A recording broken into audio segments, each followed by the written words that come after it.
ইংল্যান্ডের বিপক্ষে high voltage সেমিফাইনালের আগে ভারতীয় ড্রেসিং রুমে বড়সড় ধামাকা। থ্রি লায়ন্সদের গুড়িয়ে দিতে ভারত কি তাদের সবথেকে বড় তিনজন ম্যাচ উইনারকে বাদ দিচ্ছে?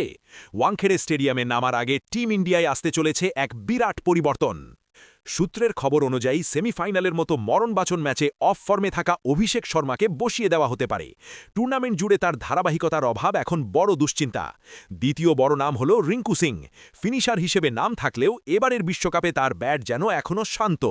আর তৃতীয়ত, বোলিং ইউনিটে ভারসাম্য আনতে হয়তো দলের বাইরে থাকতে হতে পারে অলরাউন্ডার ওয়াশিংটন সুন্দরকেও। তাদের জায়গায় কি ঈশান কিষান বা অক্ষর প্যাটেলকে দেখা যাবে শুরু থেকেই? 2022 এবং 2024-এর স্মৃতি ভুলে ওয়াংখেড়েতে প্রতিশোধ নিতে মরিয়া ভারত। ইংল্যান্ডের বিস্ফোরক ব্যাটিং লাইনআপকে রুখতে সূর্যকুমার যাদব কোনো ঝুঁকি নিতে চান না, তাই দল নির্বাচনে এই কঠিন সিদ্ধান্ত নিতে চলেছেন টিম ম্যানেজমেন্ট। আপনার কি মনে হয়, এই তিনজনকে বাদ দিয়ে কি ভারত ইংল্যান্ডকে হারাতে পারবে? আপনার সম্ভাব্য একাদশ কমেন্টে জানান, আর সাবস্ক্রাইব করুন পরবর্তী আপডেটের জন্য।